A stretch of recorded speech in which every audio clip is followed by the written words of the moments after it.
This video is brought to you by AKSIAS. Hi friends, good morning to all. So ఈరోజు మన ఆంధ్రప్రదేశ్ రాష్ట్ర మాజీ governor అయినటువంటి కుముద్బెన్ జోషి గారు మరియు వారు రాష్ట్ర గవర్నర్గా పనిచేసిన కాలంలో మన రాష్ట్రంలో జోగినీ వ్యవస్థ యొక్క నిర్మూలన కోసం చేసినటువంటి కొన్ని సంక్షేమ చర్యల గురించి మనం డిస్కస్ చేయబోతున్నాం. కుముద్బెన్ జోషి గారి గురించి ఇప్పుడు ఎందుకు వార్తల్లో నిలిచింది అంటే మనకు తెలుసు, నిన్నటి రోజున అంటే మార్చి 14న కుముద్బెన్ జోషి గారు మరణించడం జరిగింది.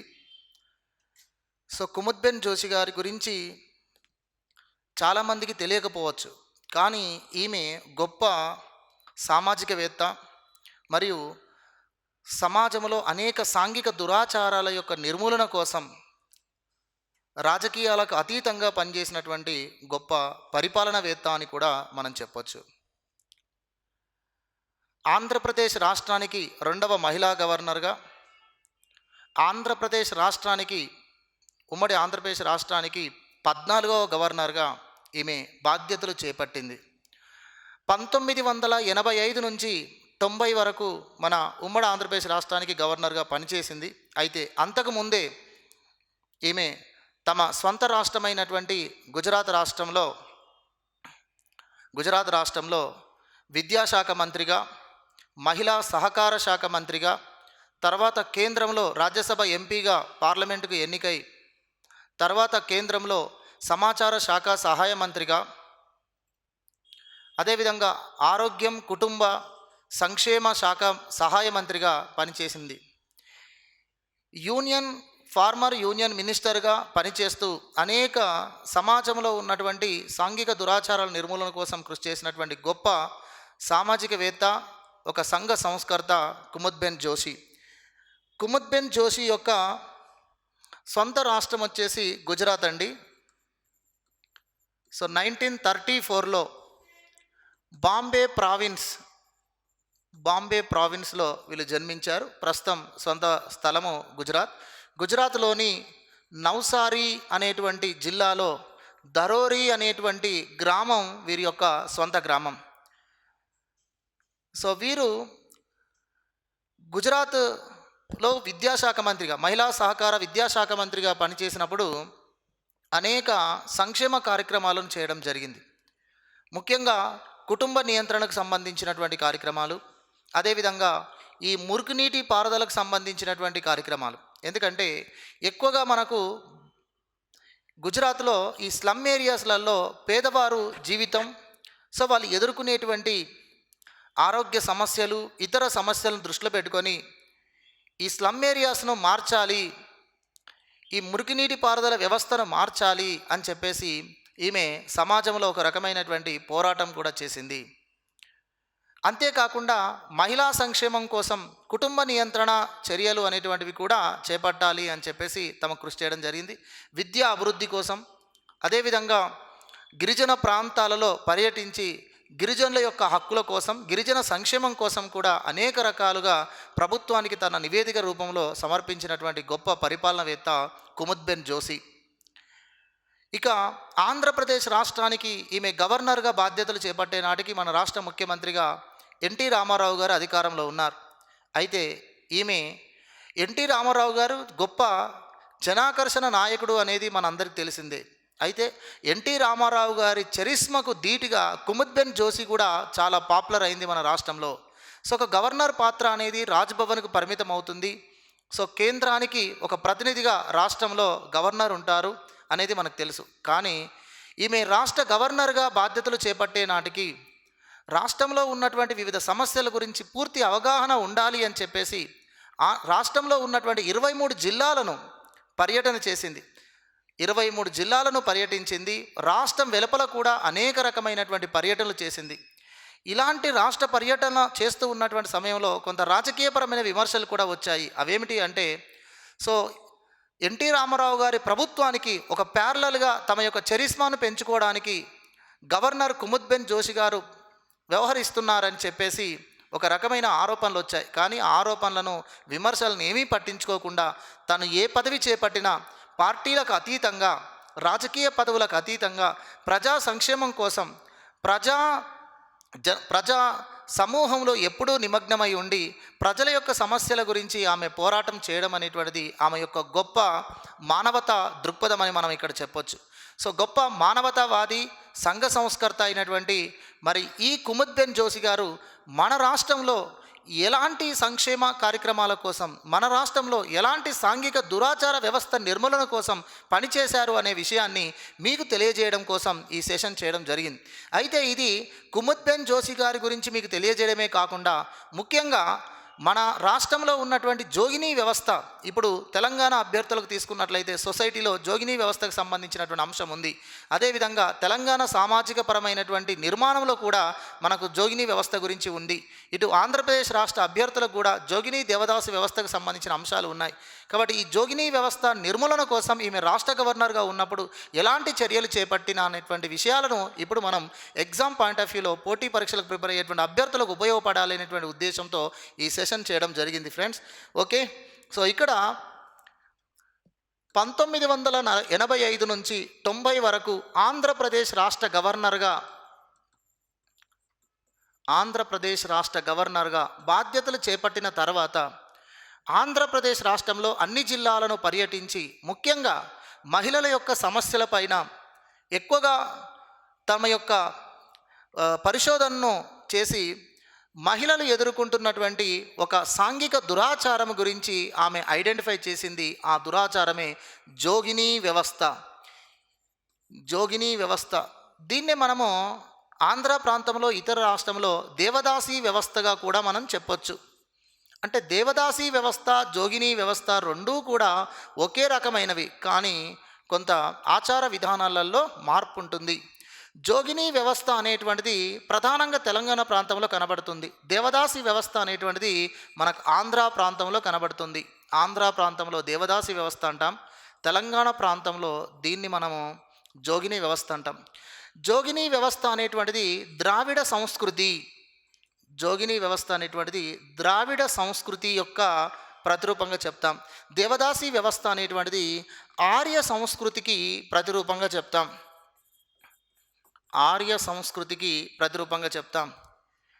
జోగినీ వ్యవస్థ అనేటువంటిది నిమ్న కులాల్లోని మహిళలను జోగినీగా మార్చేటువంటి సాంఘిక దురాచారం.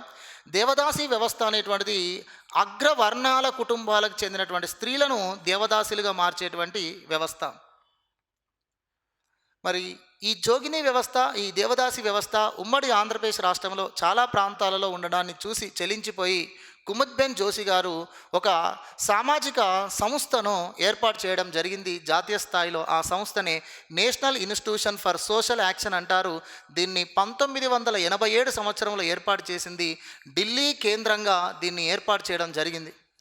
National institution for social action అనేటువంటి ఈ జాతీయ సంస్థను ఏర్పాటు చేసినటువంటి మన కుముద్బెన్ జోషి గారు మన ఉమ్మడి ఆంధ్రప్రదేశ్ రాష్ట్రంలో దేవదాసి జోగినీ వ్యవస్థ నిర్మూలన కోసం పనిచేస్తూ ఇతర ప్రాంతాలలో గిరిజనుల హక్కుల గురించి మరియు మహిళల యొక్క సమస్యల గురించి, అదేవిధంగా బాలబాలికల యొక్క విద్య గురించి, మహిళా విద్య గురించి, నిమ్న కులాల యొక్క విద్య గురించి, సో అనేక రకాల సంక్షేమ చర్యలను ఈ సంస్థ ద్వారా చేపట్టినది కుముద్బెన్ జోషి. ముఖ్యంగా ఆనాడు తెలంగాణ ప్రాంతంలో నిజామాబాద్ జిల్లా అనేటువంటిది జోగినీ వ్యవస్థ ఎక్కువగా ఉన్నటువంటి జిల్లా. అంతేకాకుండా మనకు ఈ తెలంగాణతో సరిహద్దు కలిగి ఉన్నటువంటి ప్రాంతాలు మహారాష్ట్ర, కర్ణాటక. ఈ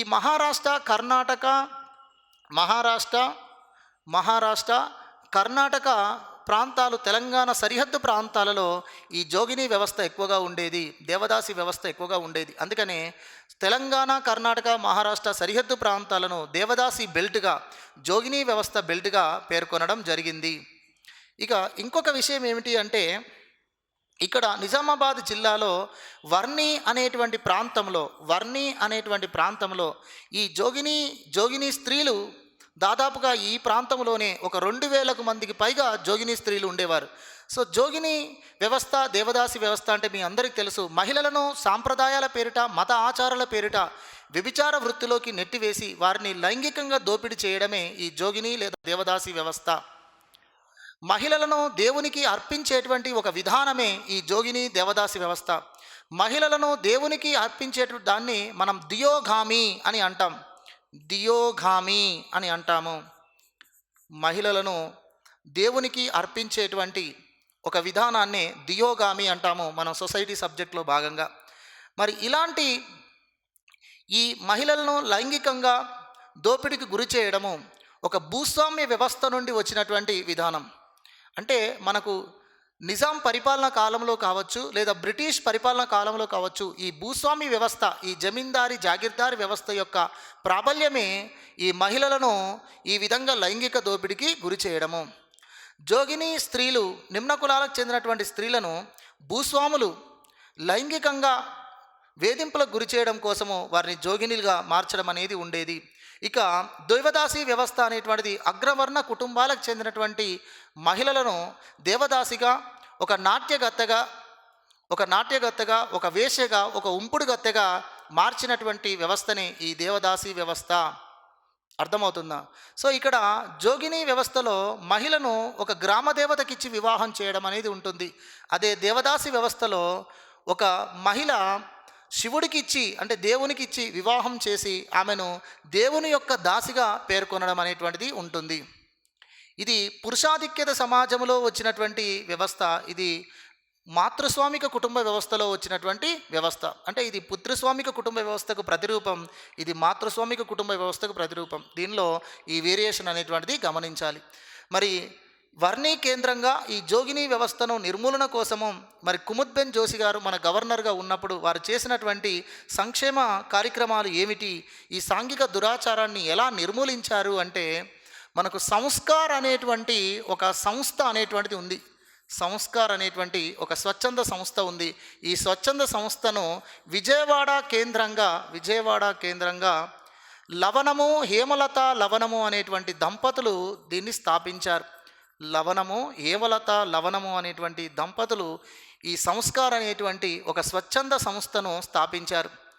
ఈ స్వచ్ఛంద సంస్థ వ్యవస్థాపకురాలైనటువంటి హేమలత లవణము మన నిజామాబాదులోని, తెలంగాణ ప్రాంతంలోని నిజామాబాదులోని ఈ జోగినీల యొక్క స్థితిగతులను మార్చాలి అనే ఉద్దేశంతో కుముద్బెన్ జోషి గారి యొక్క సహకారంతో వర్ణీ కేంద్రంగా నిజామాబాద్ జిల్లాలోని వర్ణీ కేంద్రంగా చెల్లి నిలయము అనేటువంటి ఒక ఆశ్రమాన్ని నిర్మించడం జరిగింది. సో మార్ని రామకృష్ణారావు గారి యొక్క సహకారంతో కొంత భూమిని ఈ ఆశ్రమం కట్టడానికి తీసుకున్నారు. అంటే మార్ని రామకృష్ణారావు అనేటువంటి వ్యక్తి ఆ ప్రాంతంలో ఒక సామాజికవేత్త, అతను కొంత భూమిని ఇవ్వడం జరిగింది. తను ఇచ్చినటువంటి ఆ వ్యవసాయ భూమిలో ఈ చెల్లి నిలయం అనేటువంటి ఆశ్రమాన్ని నిర్మించారు హేమలత లవణం. దీని వెనకాల కుముద్బెన్ జోషి గారి యొక్క ప్రోత్సాహకం అనేటువంటిది ఉంది. అంటే ప్రధానంగా గవర్నర్గా ఉన్న కుముద్బెన్ జోషి హేమలత లవణం గారి యొక్క సంస్కార సంస్థను ఈ ప్రాంతానికి తీసుకొచ్చి ఇక్కడ ఉన్నటువంటి జోగిని స్త్రీల యొక్క జీవితాలను మార్చాలి, పూర్తిగా జోగిని వ్యవస్థ నిర్మూలన జరగాలి అని చెప్పేసి ఆమె పేర్కొనడం జరిగింది. మరి చెల్లి నిలయమును ఏర్పాటు చేయడమే కాకుండా జోగినీల యొక్క స్థితిగతులను మార్చడం కోసం ఆమె అనేక కార్యక్రమాలు కూడా చేశారు. అందులో భాగంగా విద్యా సంస్థలు ఏర్పాటు చేశారు. జోగిని స్త్రీల యొక్క పిల్లలకు ఆదర్శ పాఠశాలలు అనేటువంటి ఒక ఆశ్రమ పాఠశాలను ఏర్పాటు చేసి వారికి విద్యా వసతులను అందుబాటులోకి తీసుకురావడం జరిగింది. అనేక రెసిడెన్షియల్ స్కూల్స్ని ఏర్పాటు చేశారు. మరియు జోగిని స్త్రీలలో విద్యా అభివృద్ధి కోసం స్లేట్ ఎట్ హోమ్ అనేటువంటి కొన్ని కార్యక్రమాలు కూడా చేశారు. స్లేట్ ఎట్ హోమ్ అనేటువంటి కొన్ని కార్యక్రమాలు కూడా చేయడం జరిగింది. ఒకవైపు జోగిని స్త్రీలను వ్యభిచార వృత్తి నుంచి తొలగించడం కోసము, వ్యభిచార వృత్తి నుంచి వాళ్ళు బయటికి రావడం కోసము, అదేవిధంగా వాళ్ళు వారి యొక్క ఉపాధిని పెంపొందించుకునే విధంగా, వారు ఎడ్యుకేటెడ్ అయ్యే విధంగా, వారికి స్కిల్ డెవలప్మెంట్ కోసం అనేక కార్యక్రమాలు చెల్లి నిలయం కేంద్రంగా జరిగినాయి.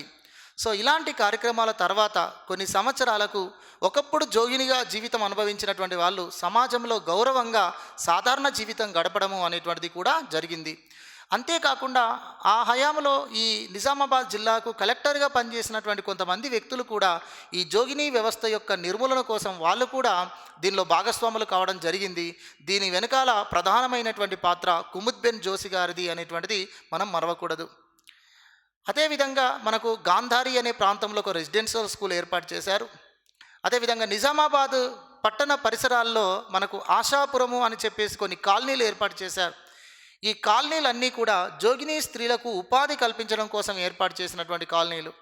అంతేకాకుండా జోగినీ స్త్రీలకు వ్యవసాయ భూములను ప్రభుత్వం ద్వారా వ్యవసాయ భూమి పంపిణీ చేసి వారికి స్వంతగా వ్యవసాయం చేసుకునేటువంటి సత్తాను కల్పించడం జరిగింది. ఇలా అనేక రకాల సంక్షేమ కార్యక్రమాల ద్వారా కొంతకాలానికి ఇక్కడ ఉన్నటువంటి జోగినీలంతా కూడా వ్యభిచార వృత్తి నుండి విముక్తి పొంది వారు సమాజంలో ఒక గౌరవప్రదమైన జీవితం గడపడానికి అవకాశం ఏర్పడింది. సో వీరు చేసినటువంటి కృషి ఫలితంగానే 1988 సంవత్సరంలో మన ఆంధ్రప్రదేశ్ రాష్ట్ర ప్రభుత్వం, ఎన్టీ రామారావు ప్రభుత్వం ఒక చట్టం తీసుకురావడం జరిగింది. ఆ చట్టమే ఆంధ్రప్రదేశ్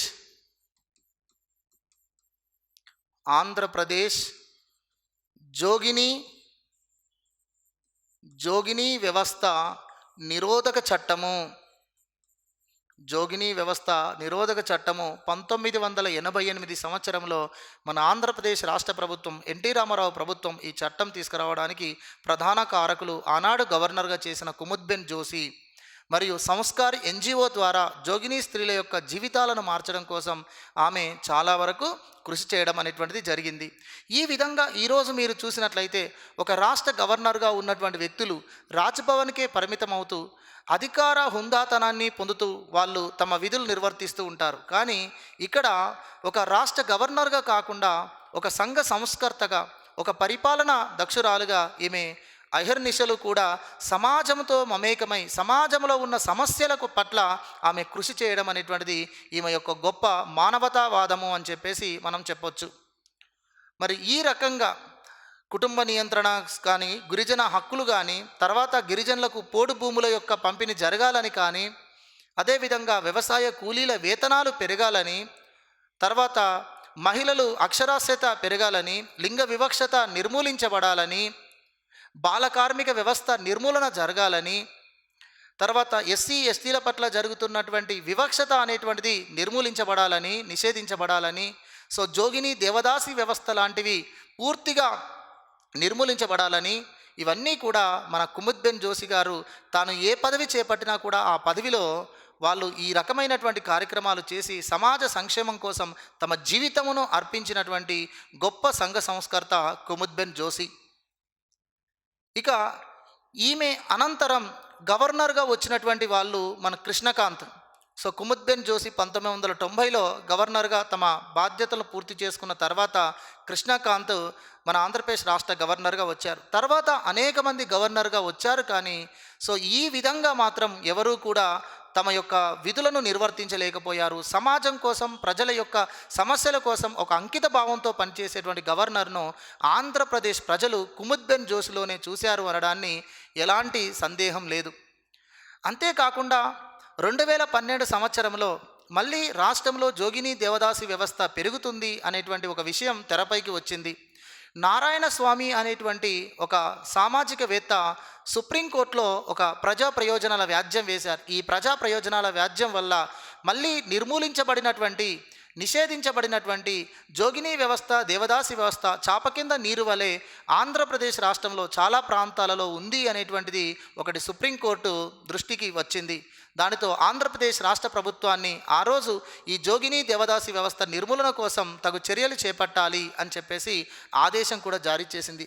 అలాంటి ఆదేశాలను దృష్టిలో పెట్టుకొని 2012 సంవత్సరంలో ఆనాడు మన రాష్ట్ర ముఖ్యమంత్రిగా ఉన్నటువంటి కిరణ్ కుమార్ రెడ్డి గారు ఒక కమిషన్ వేశారు. ఆ కమిషనే పి రఘునాథరావు కమిషన్.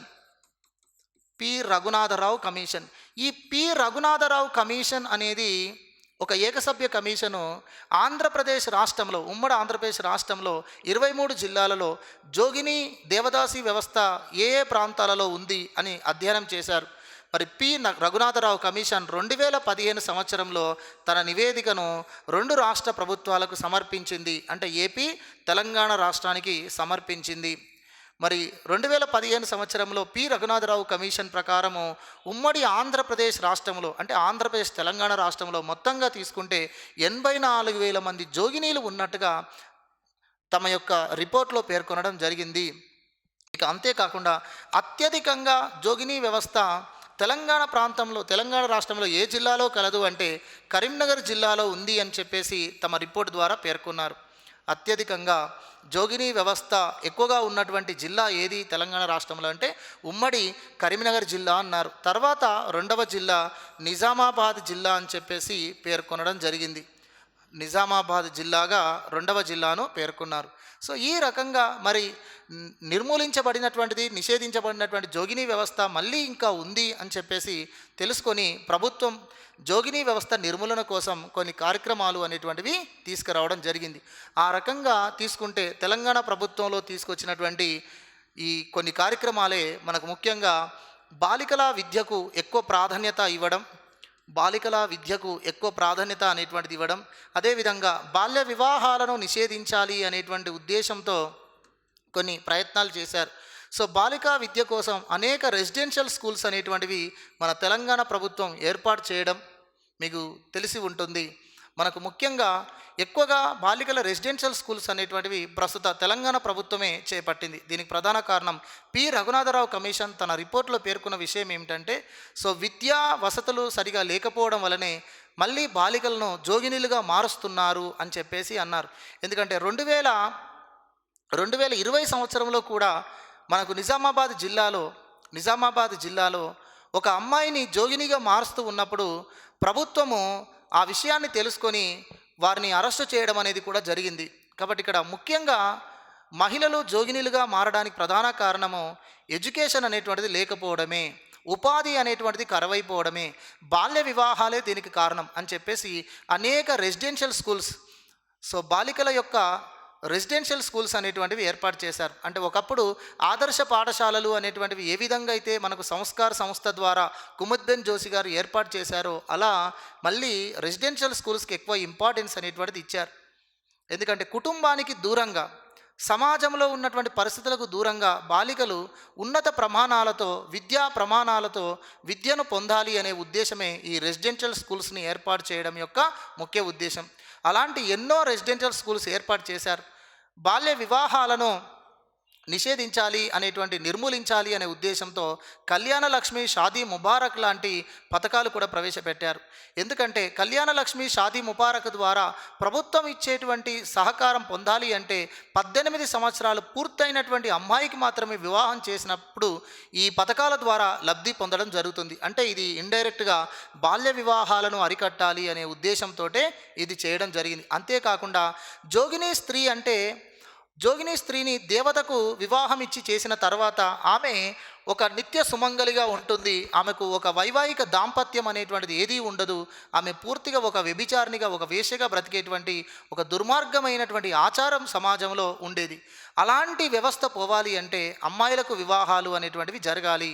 సో బాల్య వివాహాలు అరికట్టబడాలి, అమ్మాయిలకు వివాహాలు జరగాలి. అందుకని ఈ కళ్యాణ లక్ష్మి, షాదీ ముబారక్ లాంటి పథకాలకు మన రాష్ట్ర ప్రభుత్వం ఎక్కువ ప్రాధాన్యత ఇవ్వడం, అందుకోసం అనేక కోట్లు బడ్జెట్లో కేటాయింపులు చేయడానికి దీనికి ప్రధాన కారణం. దీని వెనకాల జోగినీ వ్యవస్థకు సంబంధించినటువంటి రిపోర్ట్ ఒకటి కారణం అనేటువంటి విషయాన్ని ఇక్కడ మీరు గుర్తుంచుకోండి. అర్థమవుతుందండి?